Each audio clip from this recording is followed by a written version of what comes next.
Good evening, everyone. I want to thank everybody for being with us this evening. I know that everybody here has had some interaction with method learning at some point along the way, and we appreciate you continuing to trust us with the care for your children when it comes to SAT and ACT prep and academics. And we're really excited to kind of launch this new era of method learning. We've added an absolute rock star to our team. This is Dr. Amanda Sterk. She is a career and college advisor and a professor, and she is really excited to present to you guys and let you guys see some of the things that behind the curtains, as it would be for college admissions. So I will defer to her and introduce Dr. Amanda Sterk. Enjoy.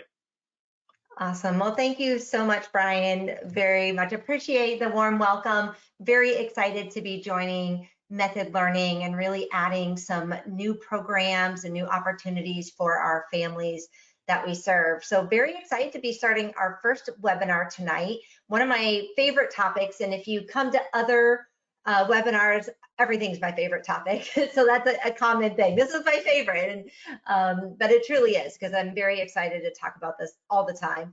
And one of the things that I think is so important right now, I'm assuming a lot of you are juniors, rising seniors coming up. Maybe I have some freshmen, sophomores. But with the state of college admissions right now, there's a lot of questions about what are colleges looking for. So we're going to be diving deeper into how colleges are really using both academic factors and non-academic factors in looking at college admissions. So I'm going to give you some kind of behind the scenes information and really dive deep. Just a quick tutorial. There is a questions book or tab that you can click on. If you do have questions, I will be answering a few throughout, and then we'll definitely have a Q&A at the end. So feel free to throw some questions in there, and we will do our best to try to get to those and answer your questions as we get going. So let's get started for the evening here. So first of all, again, Dr. Amanda Sterk, the new Director of College and Career Advising here at Method. I have been in this space for a long time. I don't want to say how long, but I've been a college consultant. I'm a published author. I'm a blogger. I present all over the nation. And one of the things that I'm very proud of is that I'm the author of what we call College Unmazed, Your Guide to Navigate the High School to College Maze. And that student workbook curriculum is used throughout schools and programs, parents, students throughout the United States. And really, it's a step-by-step guide. I started it here for my Florida students. I live here in Florida about 7 years ago, and just a few years ago released the national version. So very excited to be partnering the College Unmazed curriculum along with Method as we go through college advising.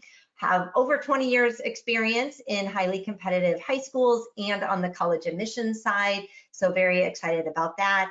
And then all my dissertation research is on college and career readiness and how do we actually get students to be successful in post-secondary education. And throughout this webinar, you'll see my direct email is right down at the bottom. And then obviously you can find out more information by going to the methodlearning.com website. So let's get started. So this is a very interesting graph. I love graphs and infographics. So as you join me in some of these presentations, you're definitely going to see this. This chart is something that an organization called NACAC, the National Association of College Admissions Counseling. It used to be every year. Unfortunately, this graph is from 2019, and I will give you some updated information. But what NACAC used to do, it's in charge of basically all college admissions in the United States. It's a big organization. They help high schools, they help colleges, really what is going on in college admissions. So this survey that they have been doing for many, many years asked colleges and their admissions team to basically rank and tell NACAC and the people reading the report, what are some of the most important things when you're determining if a student is going to get admissions or not. And so you see the green is they're saying it's considerable importance, and then yellow is moderate importance. And so the first thing that you will see sort of consistently and longitudinally is grades in all your courses. So whether you're taking an elective course or an AP class or band or whatever elective or core, that they really expect you to have a strong academic background. And we'll dive more into some of this information here in a little bit as well. The second thing they say, you can see in the green again, is those grades in those college preparatory courses. So that would be like advanced placement, if you're in an IB program, Cambridge ACE program, dual enrollment, honors, things like that, that the courses that are of more rigor and have more of a college readiness component, that you are doing very well in those, shows a direct correlation to how you will do in a college setting. So both grades and grades in college prep are very important. You go down to the third one, strength of curriculum. So they really look at, one of the things a lot of families don't know is each high school will send out something called the college profile. And basically that kind of school profile that they create is telling, at our high school, these are all the courses that we offer, all the programs that we offer, the different extracurriculars. This is kind of our average student. And so very quickly, when they kind of look at what was offered at your high school and what your student has taken on their resume, they're going to be able to see, did your student take the opportunities that are afforded to them? Now, if they're in a rural area or maybe have sort of lack of opportunity for some of those more rigorous schools or programs, then that would show on that school profile. But having that strength of curriculum is really important. And we would even dive in further into maybe even major specific courses. Like, did you take, if you're going to be a biology major, did you take your AP biology? Did you take your advanced mathematics courses, or did you take the regular courses? So they're really looking at not only what, how did you do in your courses, but also what did your actual course sequence look like, and do they believe that you're going to be successful with those courses? The next was admissions test scores, ACT and SAT, and we're going to come back to that. But again, this is from 2009, but we'll still discuss. Was definitely of considerable importance. And then you start seeing some of these other factors, such as your essay. What's your U factor? What are you really doing to differentiate yourself between the student and the student? And the essays, your 600 words are very vital and sort of going deeper than what your resume might. Student demonstrated interest. So this is how sort of passionate you are about that college, and they track that. That's part of their sort of what we call CRM, your customer relation management system. It's saying, did you come visit the college? Did you click on those links? Did you come to the webinars? If I were to give you a seat, what's the likelihood of you taking that seat? So if I'm picking between two very comparable students, having a student that has really shown up, come to our parent weekend and visited and done all of this, versus somebody that just kind of threw us on the Common App, the person that really is showing that demonstrated interest. And again, we're going to continue to go on this. I'm just giving some foundational information. And then we get into your letters of recommendation, your counselor recommendation, your teacher letter of recommendation is also important. And that sometimes can sway a school depending on, did you have any special circumstance? What's kind of your story? It kind of gives more sort of information that maybe you're not going to have through your essay and your resume. And then class rank and extracurriculars is sort of at the bottom. Again, sort of surprising that they ranked extracurriculars, because we are seeing those sort of what we call non-academic factors becoming, especially now in 2023, becoming even more important. So they have not yet released the newest data, so it'll be really interesting once they do how this sort of changes. But one of the things that I wanted to dive into tonight is to go beyond this and sort of say what's going on right now and how can we start developing our college applications to look at also the other factors that colleges are looking for. So again, this is from 2019, but I just wanted to give you kind of a background here. let me click. There we go. So some of the other academic factors, and we've already talked about several of them, and you can see them on the left side of your screen. So that rigor of your coursework, your class rank. Class rank is a really difficult thing to sort of monitor and to really utilize in college applications. You're seeing less and less admissions actually use it. For example, my daughter goes to a high school that is an early college system, so they're actually taking college courses as a junior and senior. Well, you have to have a certain GPA and a certain test score to be able to do that program. So every single student in that school has a bottom GPA of a 3.0 or higher. So it would be much more skewed than maybe a traditional high school that might have 2,000 students. And so a lot of colleges don't want to penalize a student coming from a more selective high school that sees, a higher class rank, where you could have a 3.8 and be at the top 10% at this high school, but you could have a 3.8 and be at, the bottom 50% in this. So that one's sort of one that they don't really rank super high. Your academic GPA, more so on the weighted GPA versus the unweighted, but they're still important and depends again what your school does. Standardized test scores, your essays, and your letters of recommendation. So this is what I really wanted to kind of show you that I think is really interesting, is there's a host of other factors when a college is looking at an application to really determine, is this student going to match and be successful at our university?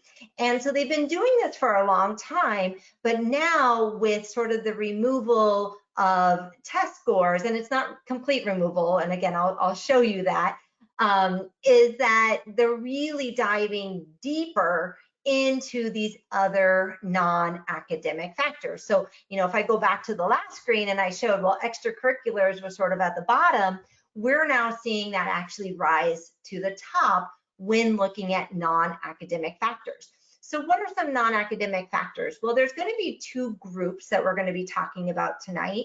And in particular, one group, which will be the ones that are not italicized, so it's the top of the list, and the ones that are italicized, so the top of the list, you can still change those things. So if you're a freshman, sophomore, even a junior, you can look at these things and say, okay, what does my resume look like? How can I build these into my resume and my application?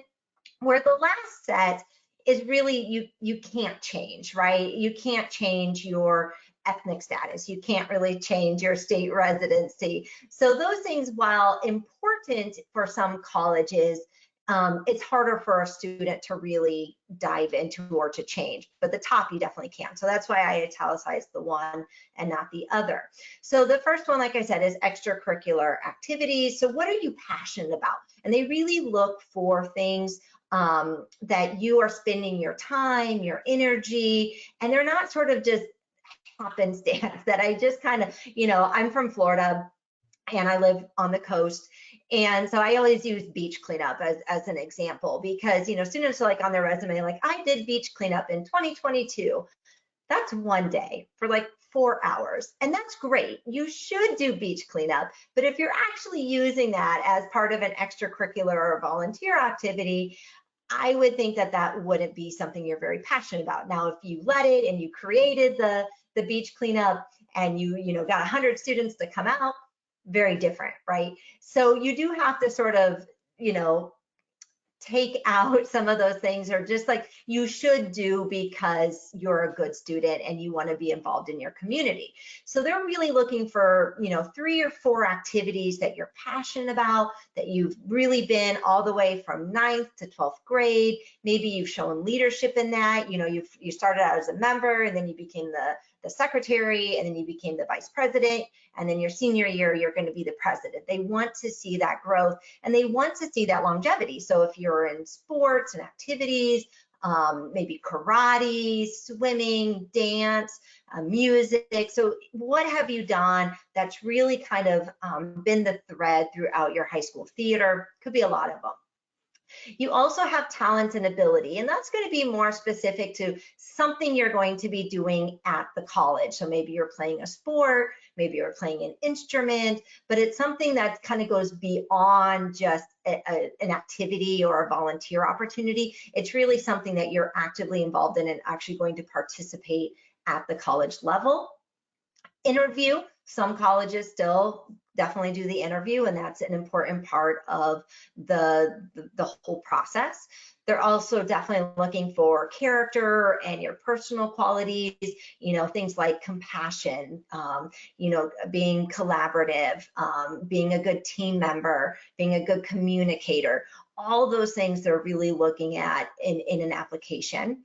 Your volunteer work, again, kind of going back to extracurriculars, and I kind of group them together in the sense that, longevity, you've been passionate about it, you've been connected to it, is all very important. Work experience, we have a Chick-fil-A and Tropical Smoothie, and it seems like half my students work at one of those two places, maybe Culver's.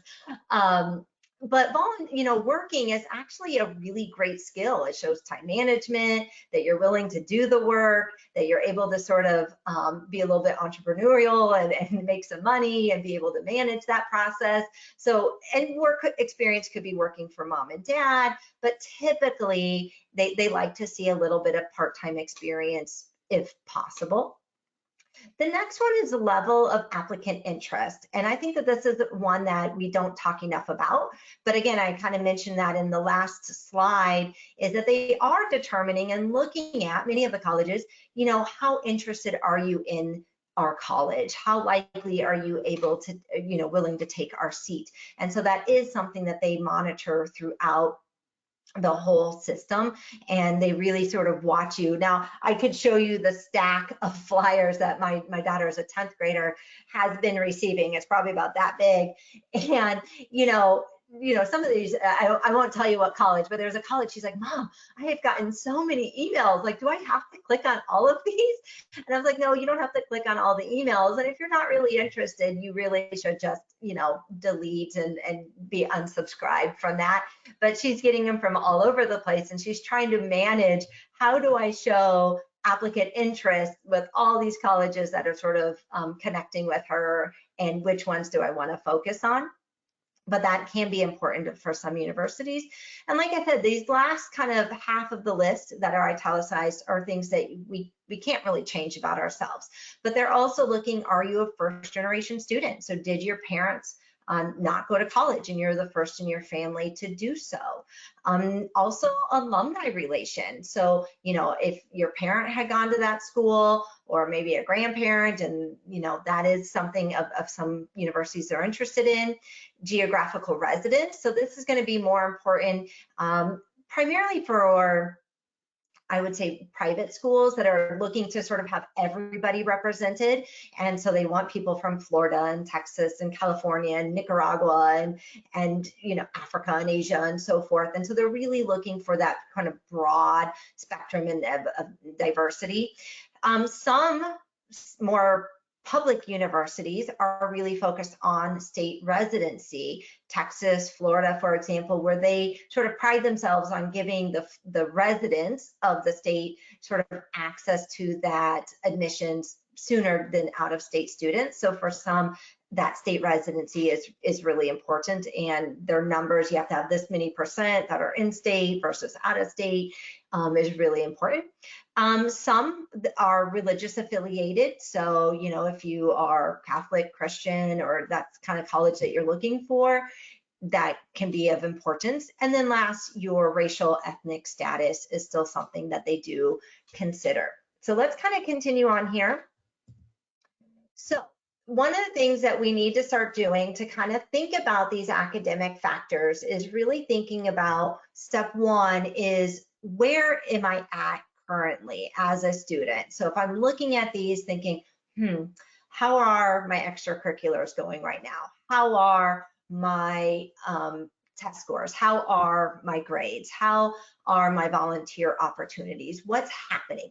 I'm not saying you have to do everything and be everything to everybody, but you do need to be aware that both colleges are looking at academic factors and your non-academic factors, and how am I building those so I can sort of hit all of the right notes when I'm applying.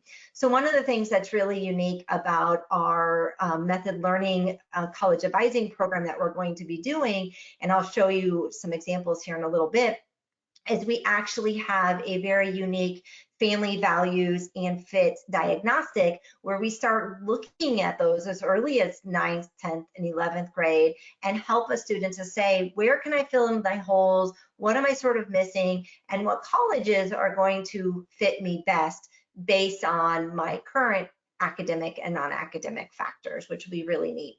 I'm really excited to share that with a lot of families.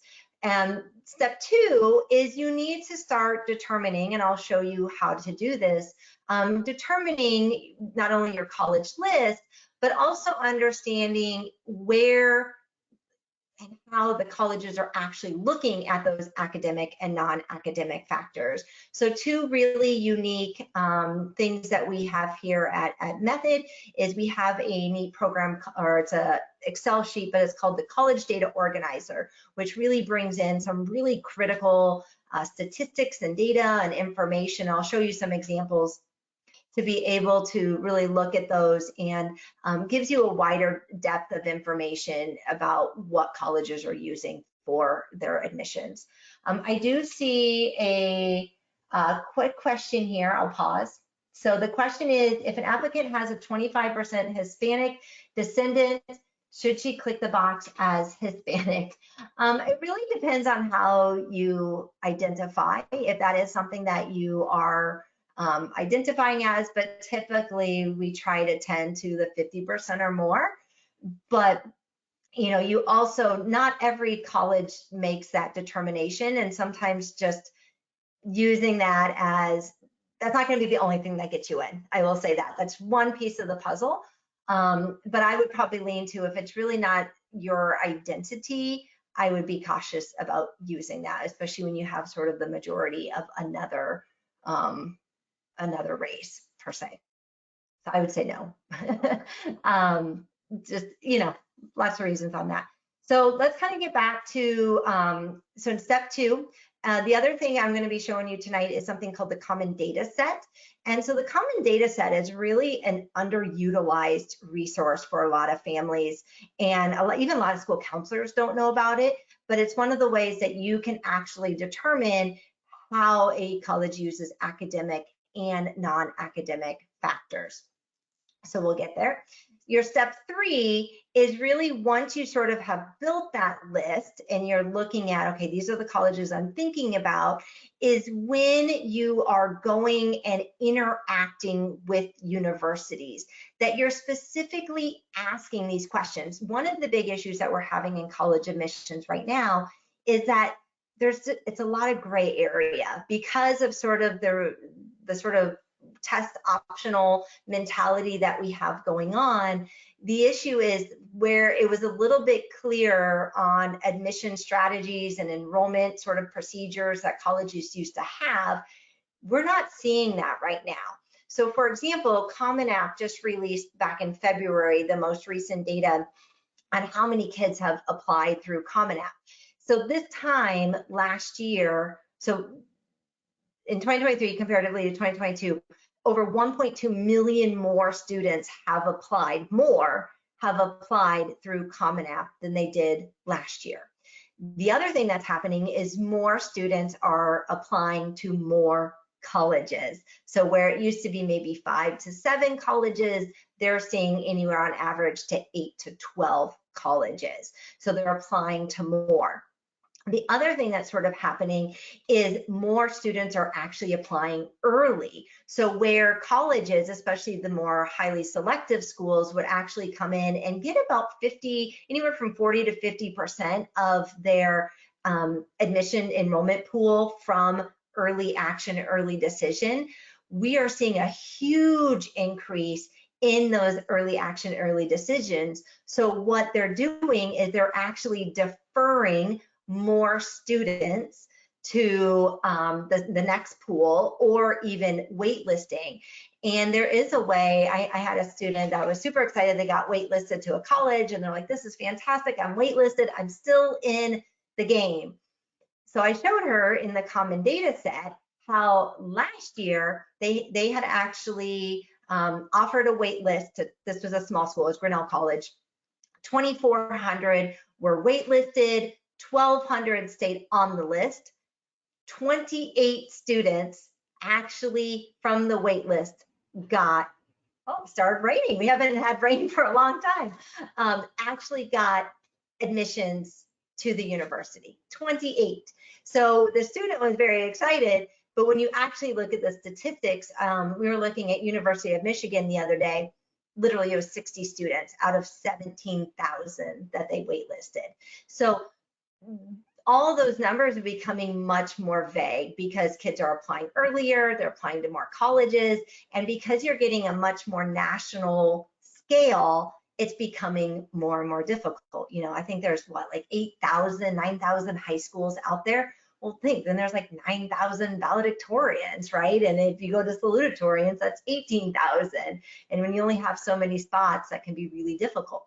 So it's important when you start visiting and interacting with these colleges, and you have that opportunity to have that dialogue, that you're really using your time to help answer the questions that you as a family have, comparatively than just kind of being sort of passive in that approach, right? And, you know, sometimes you go in and I'm like, I got this list, and, you know, but really being open to, okay, what are they saying that's really important? When I go to the webinars, what do they keep mentioning over and over again? And what should we really highlight as we go?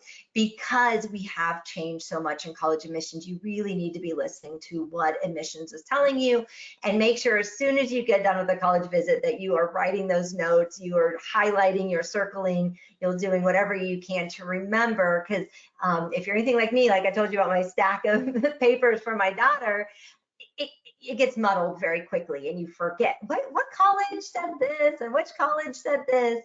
And so it's very important that both the students and the parents really keep notes, but are asking the right questions throughout the whole exploration process.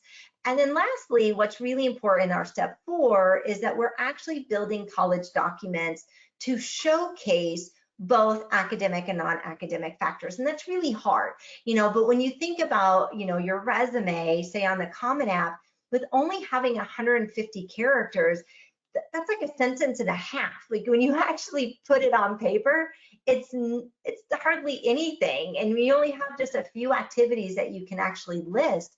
It's very difficult. So looking at your documents, your essay, your letters of recommendation as a holistic approach to say, okay, so what does my resume say? What do I need my essay to say? And what do I need my letters of recommendation to say? But I'm not overlapping. I've seen a lot of students, when they're writing their essay, they want to expand on just all the stuff they've done in high school. And it's like, no, that's what your resume is for. You need to go deeper. You need to go, you know, really into something that you're passionate, and really make use of those 600 words in your essay. Same with your letters of recommendation. Make sure you're not duplicating your efforts. So, you know, sometimes maybe you have a tragic story. I'll give you an example. I had a student, this is actually when I was a counselor, but it's a good story. So the school was essay optional. It was really just competitive. What's your test scores? What's your GPA? And so the student did not submit an essay and did not submit a letter of recommendation. And I had just come to the school, and I remember talking with her, and she ended up getting denied from the school. And when you looked at her trajectory, what happened in her sophomore year is she started having seizures. So she had a medical issue. And so I sat down with her and I said, well, where did you talk about this in your resume? And she's like, well, it's not an activity. Like, I don't know where I'm supposed to put it. I'm like, well, that's where an essay or a letter of recommendation would have helped. And so a lot of times students, she's like, well, I don't really want to talk about it. And I said, well, I'll tell you what, why don't I write as the counselor your letter of recommendation, send that to the college, and I will talk about it. I will talk about what you've gone through, what you've done, And so you can use sort of your essay in a different way. So we resubmitted the documents, we did an appeal. She has since graduated, she's on to a master's program, she got in, but it was just the idea, she didn't know. She thought she did it right, but she didn't have a place to say that. And so using those documents so you are consistent is very, very important. So let me go on here. Oops.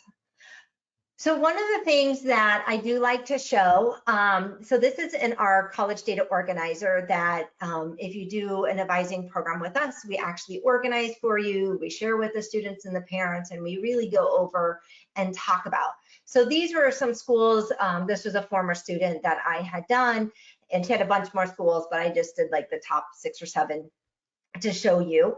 And so this student had a 32 ACT, and you can see what this program does is it shows her line comparatively to the rest of the colleges. So looking at Florida State University and University of Central Florida, we would deem that a high chance of admissions because she was exceeding both their ACT and SAT scores, and she was exceeding the GPA that was required. And I will say she got into both of those universities, and actually since she was exceeding, actually got ample scholarships, almost a full ride to FSU and almost a full ride as well to UCF. So now she wanted to add some other private schools on here, looking at out of states. So she was looking at Duke, she was looking at Harvard, NYU, she was also looking at Northeastern and the University of Chicago, which when you're looking at sort of their statistics, you're saying, for example, Duke and University of Chicago, she's much farther away. So we would deem that, and also looking at the percentage of chance admitted, she definitely, that's a low chance of admissions. And so we really wanted to make sure we focused on them, but we really wanted to focus on where do I have a high chance of admissions, a moderate chance of admissions, and then obviously threw in some, let's see where we're at. And so this chart really kind of gives us a good indication of where we're going to focus our time and our energy to really make sure that we get not only admissions, but we also get ample scholarships. So let's go to Duke, for example, and Chicago. So a lot of them might say, well, most of the colleges, I think what 92% of colleges right now are quote unquote test optional. So there is a way to actually look at this statistics of the 2022. Obviously, we have not released the 2023 data yet, but we can actually look at students who enrolled. So that means they had to be admitted and they accepted a seat and they enrolled in the college. So one of the statistics, but you really have to dig deep to find this information into and I'll show you to find it. But here, Duke does say, hey, we're test optional. But when you look at this, 93% of students who enrolled submitted and were accepted on ACT and SAT scores. Now, obviously, they still had all the other academic and non-academic factors, but when you look at the percentages, there's a much greater importance than what colleges are actually admitting to. So for example, Florida, again, I'm from Florida. Florida was the only state that did not remove testing during COVID. And so we have still always been at 100%. Everybody has to submit test scores here in Florida. And so you can see, obviously, we're kind of in the east, so we tend a little bit higher to the SAT, and you can see UCF kind of has the same thing. But if you also look at University of Chicago, Harvard, you're still trending 85%, 84% are still doing that. So when you're looking at, oh, we're test optional, I'll go back, and do I submit scores?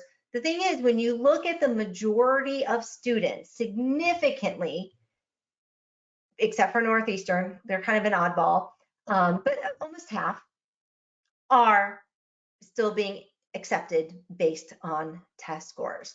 So I think that that is a really critical data point that a lot of parents are not looking at.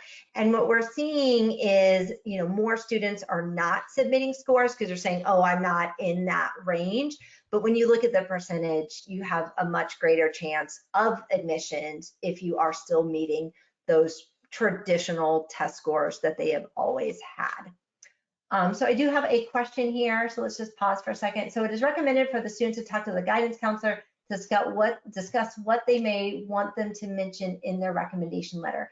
Yes, absolutely. So one of the things that we have in our College Amazed book is we actually have a teacher recommendation form letter, and we have a counselor letter of recommendation. And for some of you, you might be in a very selective or kind of more intense high school than others, and some of you might be in a really large high school and you might rarely ever see your counselor unless they come in front of you and tell you, oh, we need to go register, right? And some of you might have had multiple meetings and you meet regularly, so it really all depends.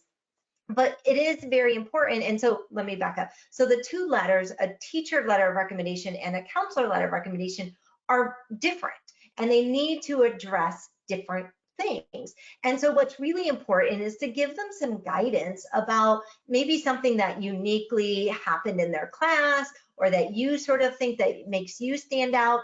I'll give you an example. So I had a student, this is when I was a college counselor at the #1 high school here in Florida. And the student was a dual enrollment student, full-time as a junior, senior on our college campus. And so we were going over this, and she was applying to highly selective schools like Berkeley, Duke, I think she ended up at UPenn, so very selective. And so she was telling me, I said, who are you going to have as your teacher, your letter of recommendation as a teacher? And she says, I want Dr. such and such. And I said, okay.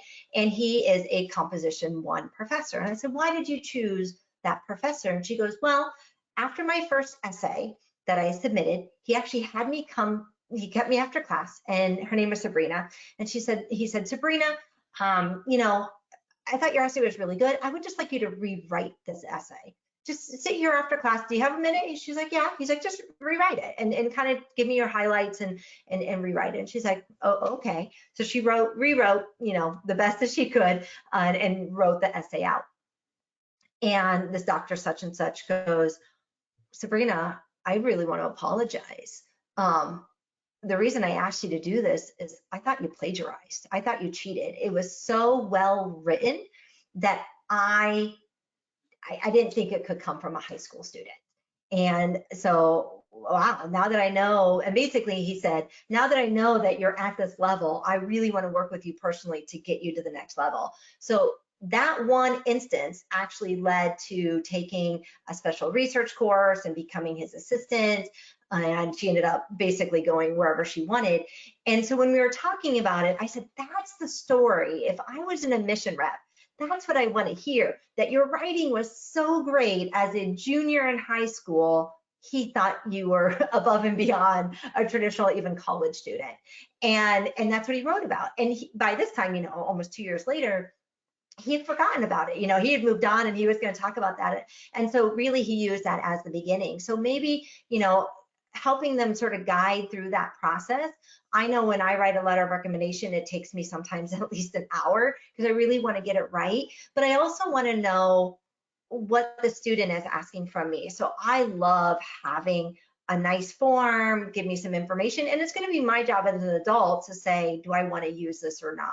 So absolutely, I do think that you need to look at it holistically and do provide some additional information that will be up to that recommender to use or not to use. So that was a really great question. Thank you for asking it. So let's go on to something called the common data set. So now the question you might have is, how do I know what a college is interested in for both the academic and non-academic factors? They tell you. They do. And so one of the things, you can Google this, you can look up basically any college. And so you could put in, Princeton, common data set, and you want to look for the most recent. Some have not released the 22-23, some have, some are still on 2020-21, some don't release at all. So if you look on the right-hand column, University of Chicago, at the time I had done this for the student, had not put it on their website. And I didn't want to give her old data, so I left it off. I did check today and they had it uploaded. I purposely left it off here just because I wanted to share that not everybody participates in the common data set. However, most do, okay? So what they do is they rank it. So just like these rankings I've been telling you about already, is they say, is it a 3? That means it's very important. A 2 is important. 1 is considered. And if they leave it blank, like, you know what, I'm not even considering it, it's just blank. So in our college data organizer, which we work you through in the College Amaze workbook and also as, you know, in our advising program, we create this chart for you. So you can't go to any one website and just magically create this. So you would have to go to each website, each college you're interested in. You need to Google Common Data Set, look for it, try to find the most recent, and scroll all the way down. If you guys want to know, it's actually a section called C7. C7. Anything in C is super beneficial. And so they have like finances in there, enrollments in there, transfer student information. It's a wealth of information. I love statistics, so I think it's interesting. So here's her colleges. So when I'm looking at Duke, for example, so Duke is saying pretty much everything is important to us and has considerable importance. We want to look at your rigor of your courses. We want to look at your class rank. We want to look at your GPA, your scores, your essay, your recommendations, and all those non-academic factors. We all feel like they're important to us. Now, Harvard, I think Harvard's pretty funny. They're like, yeah, we consider everything. And so then that way it doesn't put them in, you know, kind of in one group or one camp more than the other. So I do appreciate when other colleges say, yes, this is the most important thing to us. So like Florida State says, yes, your rigor of your school record is the most important thing out of your whole academic factors, is that we look at first and foremost, did you take the most selective courses? And then did you do well in those courses? So if I'm looking at a student here and working with a student, I am going through and saying, well, basically, what classes are you taking should be the foundation for all of these courses, right? Or sorry, all of these colleges all have considerable importance. And if you look, test scores are still considerably important. So it's something that, you know, if you need to continue working with method and doing more ACT and SAT prep, going back to the slide, that it's still very important. And you saw that with the 85%, the 90%, the 100%. It's still very important, making sure that my essay and my letters of recommendation are exactly what we need. Now, Florida State, whoops, I'm sorry, I went too far. Florida State here says, you know, we don't even want your letters of recommendation. We don't even look at them, is also important, you know. So when you do Common App, let's say I'm applying to all three, I'm still going to upload the letters of recommendation. And I still want to make sure they're as great as possible, because both Northeastern and Duke are looking at those. And so if this was my application, I would still do them and still do them very well, even if a few of my colleges don't require them. And you can see here, but one of the things I do want to point out here at the very bottom is that level of applicant interest. So that's really saying that these colleges are really finding that to be important, that they are actually coming to our campus, they're engaging with us, they're actually interacting with us. And so this particular student, you know, I kept showing her and I kept saying, you need to go visit, you need to interact and talk to admissions and do this. And to be honest, she didn't. And I do think that that sort of hurt her in the end. So even though she had a, you know, remember some of those schools, she was a low chance of admissions for her. And then if she's not sort of following up and doing some of those things, it puts her further away from that yes category versus the no category. So it is important. So that does give you an indication as a parent, if you're planning your summer trips coming up, which ones to go visit, how do I go look? I would definitely prioritize the ones that have level of applicant interest is marked as considered to very important. So again, if you want to look up this information, it's not in one location. You have to go to each website. You can just Google it, common data set for each of the colleges, scroll down, and you can sort of fill out this chart as you go.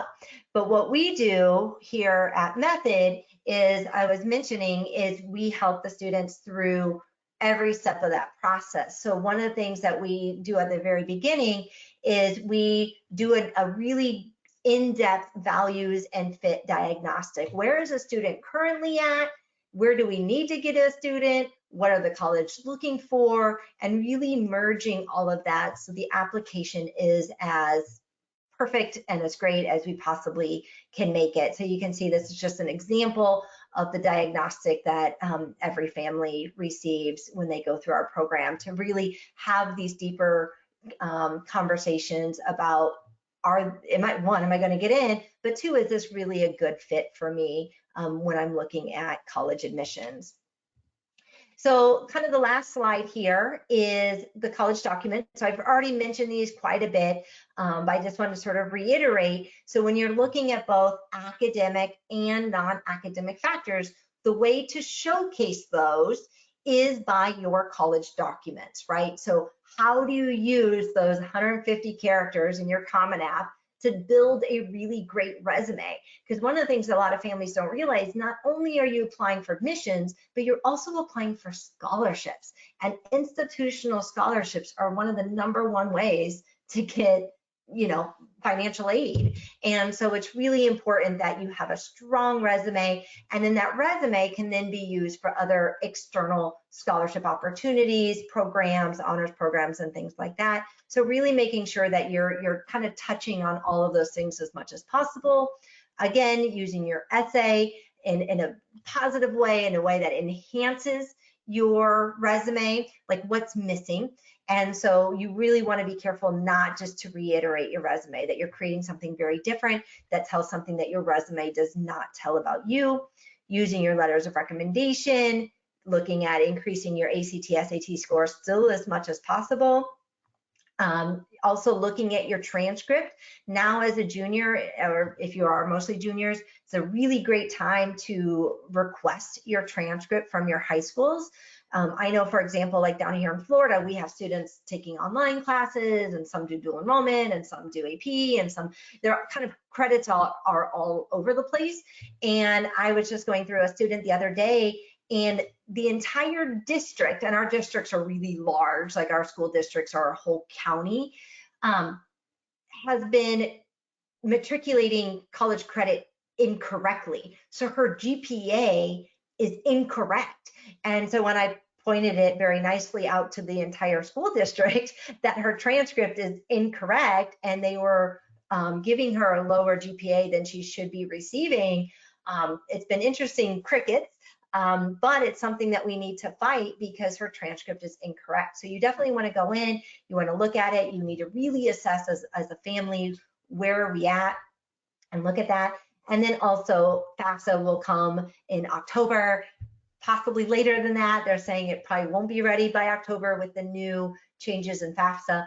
But you really do want to make sure that those documents are ready as soon as now, as the summertime, so you can go into senior year feeling really strong and ready to go in general. So I do see a grade. I'm just going to look at the time here. Oh, good. I got enough time. So when looking at rigor classes, you mentioned that all grades are important, including AP, dual enrollment. Obviously, they're going to be harder to get better grades. So my guess is, do colleges give some leeway to lower grades and more rigorous? Yes. So one of the things I will kind of go back to is, and that was a really good question, and it's the one that I get a lot because I do a lot of work in dual enrollment. It's very popular down here. And so what ends up happening is some colleges use something like they do a self-reporting grade system. So they might use the Common App, or they might use a program like something called the SAR, which is the Student Self-Academic Report System, where a student actually enters in grades. So what a lot of colleges will do is they will give additional points for taking those more rigorous courses. So for example, I'm just using Florida as an example. The way our university system is set up, they use something called the recalculated GPA. So you enter in all your grades, you enter in, is it honors, is it regular class, is it dual enrollment, IB, AP, Cambridge ACE, and for every college level course, you get a full point higher. So if you had a 3.0 or a B in the class, they actually give you a 4.0. And so they recalculate your GPA based on that. The other thing that they recalculate on is your core classes. How did you do in your math, your science, your English, your social science, and the fifth one is foreign language. Some schools put that down in elective categories, but colleges deem that as a core subject area, as that's a requirement by most colleges to get in. And so they do give that sort of credence. Now, the question would be, you know, is it a specific professor? Is it, or sorry, for a specific teacher that kind of everyone gets a B in the class, but they're known to all get 5s?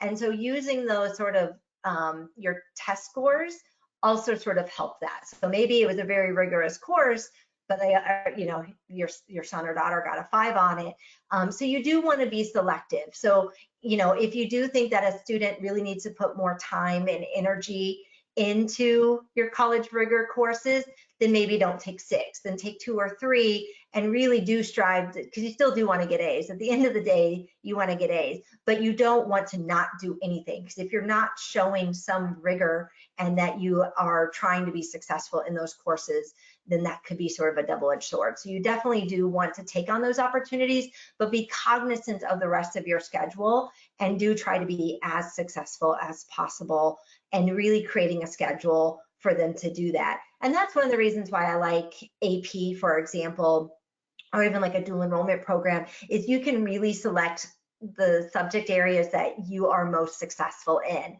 So if math is your jam and you're going to be an engineer, I would really expect you to be taking that advanced mathematics.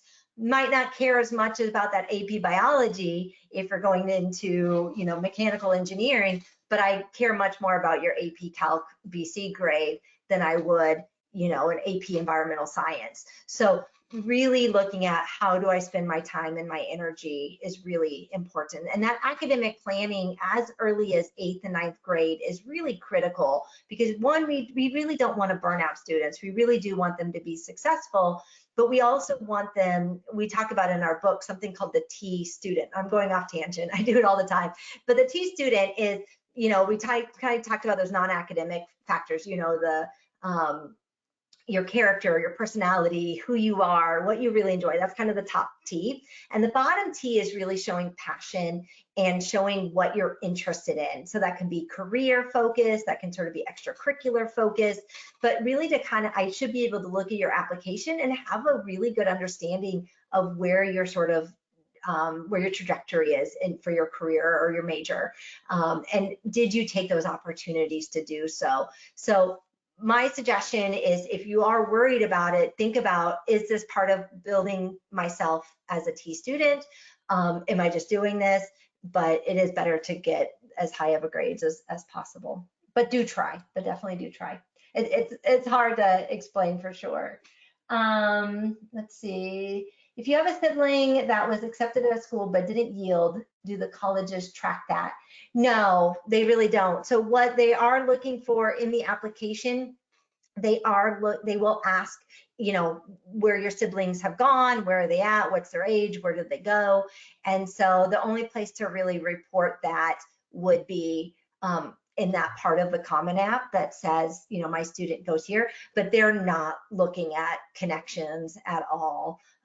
They just don't have time. You know, when you're talking about 70,000, 75,000 applications, you're literally, if you divide that out, you're lucky if you get 8 to 10 minutes in front of an admission representative, to be honest, to look at your application. So they're just not diving that deep. They're really looking at the top level information. And so the only information that they would have would be where my sibling is currently going or what grade they're in.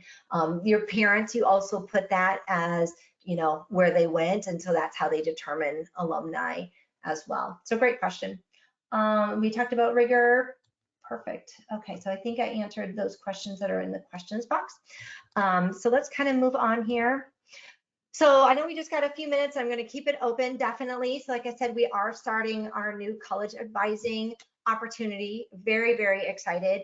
You know, one of the things when we were looking at what we can offer and what we've been offering in both ACT and SAT prep and looking at what we can offer, we really wanted something very reasonable, very accessible, and really able to get to where the students need the most help.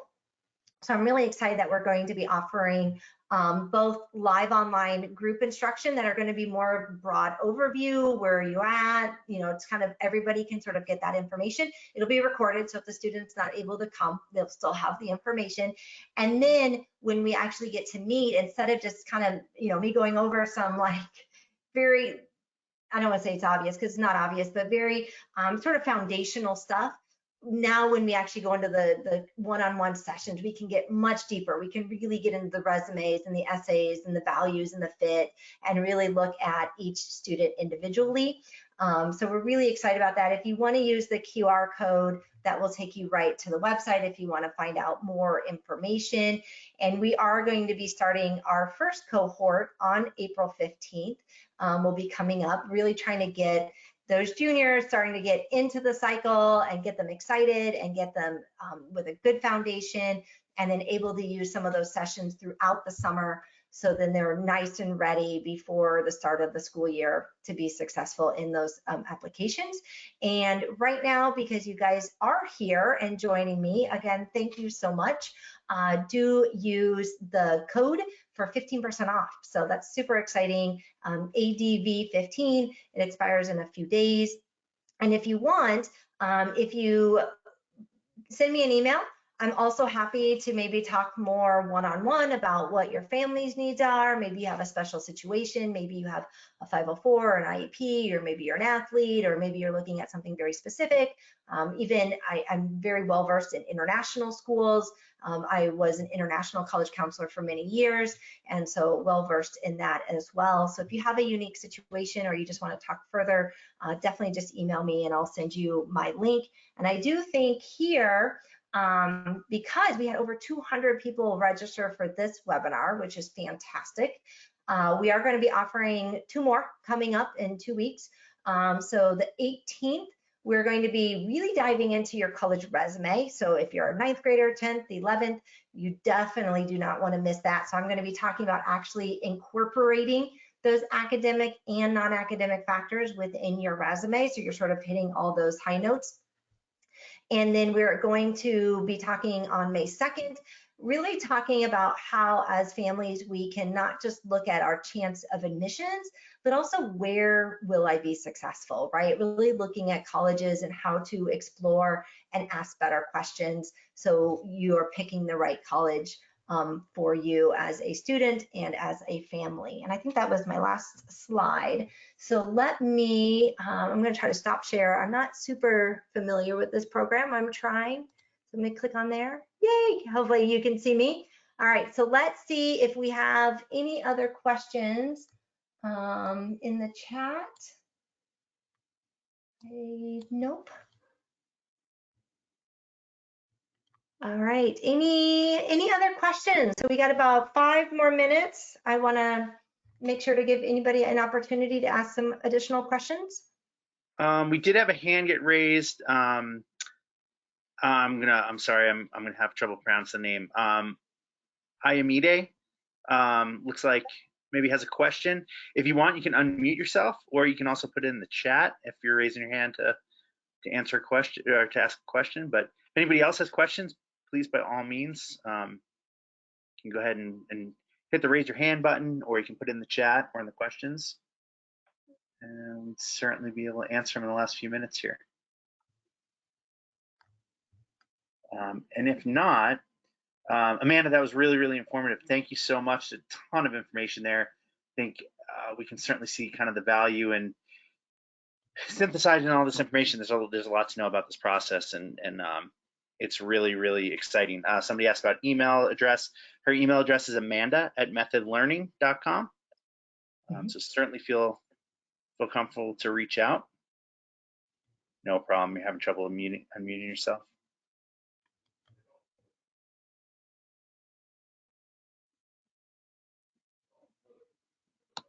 But yeah, really looking forward to the next few webinar sessions. These are super informative, and like I said, just so much value that you're bringing to our team, the services that we can offer at Method. It's been a long time coming. We've searched really far and wide to find somebody who really meshes with our team, and you know, we like to bring value to the families that we work with. So we're really excited about this, and I think this is off to a great start. Awesome. And yes, well, thank you, Brian. Yeah, and yeah, you will receive a recording of the webinar. The link, just so everybody knows, the link that you use to get into the webinar will also house the recording to it. Awesome. Well, super exciting. Appreciate everybody coming out on a late Tuesday night. So very exciting to see you all, and hopefully we can all connect via email. If you have any further questions, feel free to definitely reach out, book an appointment, and I can literally talk about this all day. And there's so much more. I can't wait to. That's why I'm so glad we have other webinars coming, because we're just really going to keep unpacking it. To really be such a resource for families as they go, because this process does not have to be confusing. It really doesn't. The information's out there. We're able to sort of dissect it and get it out. It's just where to find it, right? There's so much noise in the college admissions space right now. And so just having a voice that says, this is what you do at this step, keep moving on, like, you know, don't worry about this, focus here. And that way it just really simplifies the process for everybody, and really make sure you're as successful as possible and having those, you know, deeper, more meaningful conversations. So super excited. All right, well, Brian, I think we're good, right? Yeah, and Amanda, just to kind of drive home that point too, I think one of the most important things that I find in terms of the value of it is just that the idea that all parents should spend enough time to become experts in this stuff. There's no way to synthesize it all. There's no way that you're going to be able to make the most use of your time asking the right questions and looking at the right data and trying to find all the resources that are needed, and having somebody who does this all day, every day, and is super passionate about it, and is able to relay that information to the parents. Because another big part of this, right, is going home and then having these discussions with your child too, to make sure that expectations are in the right place. And, you know, then there's the whole financing side of it as well. And it's kind of never ending. It can definitely be overwhelming. So and you know, and what's really shocking, Brian, and I know we're running out of time, and I always do this, I'm sorry. I like to talk about it. You know, 55% of students who end up going to a college don't complete within 4 years. And so one of the bigger elephants in the room is, you know, getting in is one aspect, but being successful at that college is really important. And that's why I'm so happy that Method is doing what they're doing with the math and the reading and the writing, and making sure that they are becoming college ready, right? So when they do hit some of those higher topics, they're able to be successful, but then also that they really are informed on the college knowledge process, right? On how to read a syllabus, how to actually interact with your advisor, how to actually do an academic plan. Like, those are all success traits that students really don't know about. And so there's a lot more to college admissions, just, and that's what we'll talk about on that, I think it's May 8th, is there's more to going to college than just, can I get in? There's a lot more things. And that's why I think you guys will, you know, all of your families are going to really find this helpful, because they're looking at all of that to make a much more informed decision based on what the student needs to be successful versus, can I just get in? Yeah, absolutely. All right. Well, thank you, everybody. We really appreciate you coming tonight. Have a good night, everybody. Thank you. Bye-bye.